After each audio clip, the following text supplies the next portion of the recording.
Hi guys! Welcome back again to my channel. At for today's video, as you can see in the title, ay may re-reviewin na naman tayong panibagong online loan application. At meron din nag-PM sa akin na reviewin ko din daw to dahil nakita niya yung ads nito online at talagang ang ganda daw ng ino-offer. Pero bago tayo magsimula ay congratulations muna sa may nanalo sa may cellphone giveaway natin. Eto siya. Ngayon po, ako po si Mylene. Expert Casio po from Cavite City.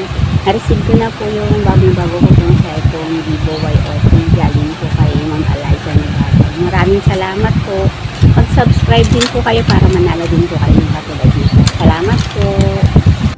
At sa mga nanalo din sa may GCash giveaway ko, every month yan, 1,500. 5 ang mananalo ng 200 pesos at 10 naman ang mananalo ng 50 pesos. So, babaguhin na natin yan starting this month. Kailangan lagi ka lang updated sa mga ina-upload ko dito sa my Facebook at sa my YouTube ko. At huwag mong kalimutang i-PM ako. So, ganun lang kadali. At sa December ay 2 na ang ipamimigay natin na cellphone. Kaya, antayin nyo lang yung mechanics na ilalabas ko kapag malapit na yon. So, ayan, kung bago ka pa lang dito, syempre, huwag mo kalimutang mag-subscribe at pindutin mo na din yung notification bell para lagi kang maging updated sa mga ina-upload ko.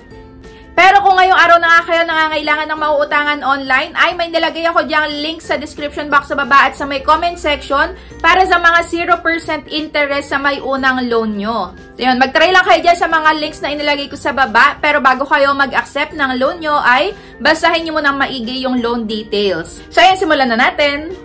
At ang re-reviewin nga natin ngayon ay ang Mabilis Peso, ayan, online loan app. So, disclaimer lang, ito ay isi-share ko sa inyo. Isi-share ko din yung experience ko sa inyo sa paglo-loan dito. At kayo na din ang mag-decide kung gusto nyo bang mag-try pa rin dito. Kapag napanood nyo na yung video ko na to hanggang dulo. Ayan, papakita ko sa inyo lahat, pati step by step ng pag-a-apply. At para malaman nyo na din kung legit ba or hindi, or if ever na legit to, ipopost kaya kayo sa my Facebook na to, or mga harass kaya to, malalaman natin yan. Pero syempre, open muna natin. At meron nga pala tong 4.9 na rating. Mamaya, check din natin kung legit nga ba yung mga nakalagay dyan. Dito sa kanyang loan details, tingnan muna natin. Nakalagay is 10,000 pesos for first-time user ang pwede daw na ipaloan nila at ang maximum ay 50,000 pesos. Aba, malaki to.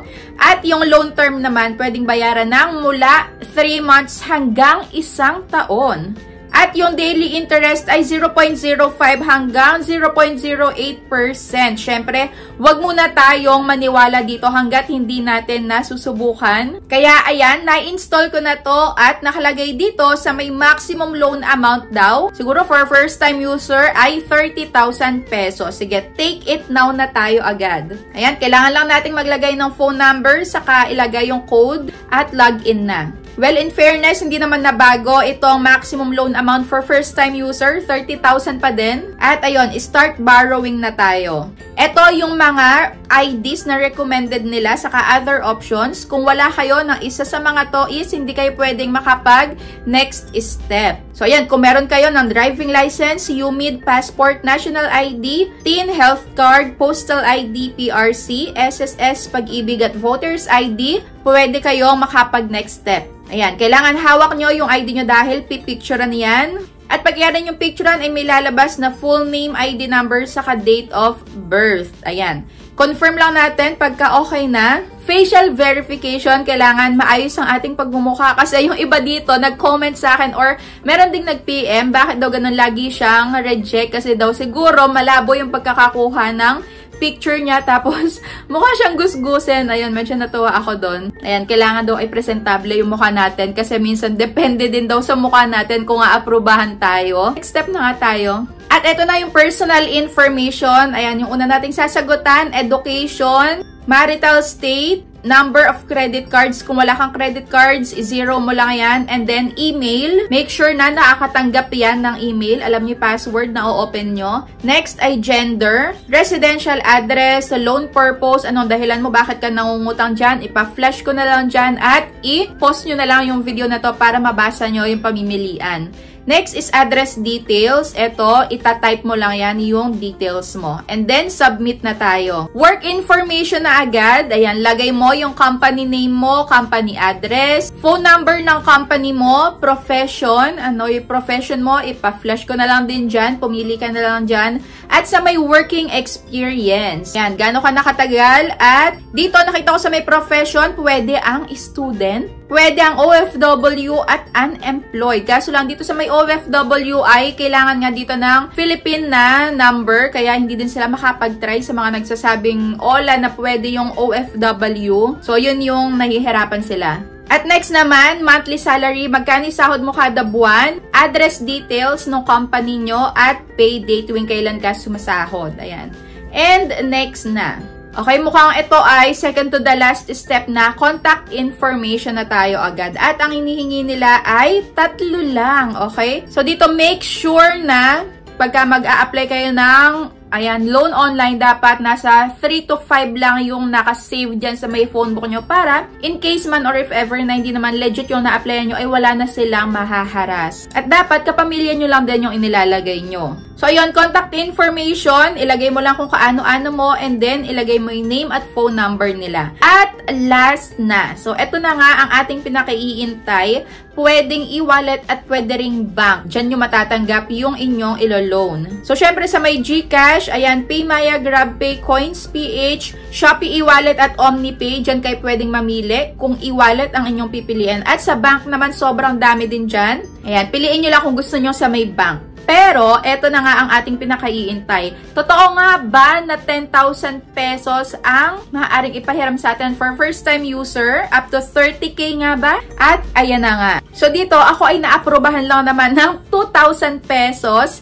At ang loan term ay 121 days. Pero check natin kung legit nga ba yung 121 days. So dito is hindi nyo buong matatanggap yung ilo-loan nyo. Ang mare-receive nyo lang po ay 1,200 pesos. Ito ay walang interest at wala ding other fee. Pero yung service fee nila ay 800 pesos which is ang laki. Kaya kung 2K ang kailangan nyo ngayong araw is hindi nyo to buong matatanggap. 800 ang mababawas sa may ilo-loan nyo.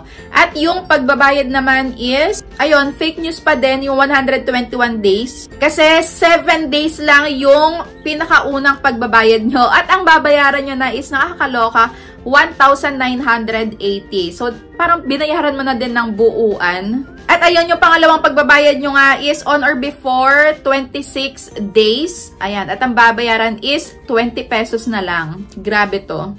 So, yun lang yung about kay Mabilis Peso. Hindi nyo siya buong makukuha. At, ayan, ang laki ng makakaltas. And, syempre, 7 days lang talaga yung totoong loan term niya. So, chinek ko na agad yung settings kung meron ditong account cancellation or pwedeng i-delete yung account natin. At, good thing naman meron sila. Ayan, delete account. Check natin ngayon yung 4.9 na ratings kung maganda ba talaga. Dito kayo tumingin sa may most critical. Sort by most critical. At ito yung nakita ko na rate. Grabe sila, maningil, hindi mo pa due date. Kung makapag-text ng kung ano-ano, kesyo, ayan, ipapahulam ka namin. Mag-order kami ng marami sa Shopee or Lazada at ipapadala sa bahay nyo. Grabe to, no? So, pagising mo sa umaga, puro pagbabanta ang matatanggap mo na message galing sa kanila. Ito namang sinasabi nila na panadalang ka daw ng malaking amount galing sa may Lazada or Shopee. I-screenshot nyo lang yung ganyang pagbabanta nila para meron kayong ipapalag in case man na gawin nila yon. So, yun yung mapapayo ko sa inyo. Huwag nyong buburahin yung mga sinesend sa inyo na harassments na yan. At yun lang, kaya pala tumataas yung ratings nga doon sa my app. Kagaya na sinasabi ko sa inyo lagi ay, so iwasan nyo yung pag-rate ng ganito na mataas kasi baka ma-misinterpret ng mga bagong mag-a-apply. Akala nila is maganda pero hindi naman pala. At nag-search nga din ako online. Wala naman akong nakita dito na na-post. Pero legit na manghaharas at kung ano-ano yung sasabihin sa'yo. At that's it for today's video. Para sa akin ay not recommended tong si Mabilis Peso dahil hindi mo siya buong matatanggap at fake news yung mahabang term dahil 7 days lang siya. Ayan, short term lang siya. Kaya kung wala pa kayong pambayad in 6 or 7 days after nyo mag-loan is, i-expect nyo na makaka-receive kayo ng multiple calls and texts dito, including nga ng may pagbabanta at pananakot. So, yun lang. Kung meron pa kayong gustong ipa-review is, i-PM nyo lang ako, i-comment nyo lang dyan sa may comment section at re-reviewin ko yan para sa inyo. At kung na-try nyo naman na itong si Mabilis Peso, ay i-comment nyo na din dyan yung experience nyo para mabasa na din ng iba at maging aware sila. So, yun lang. Thank you for watching!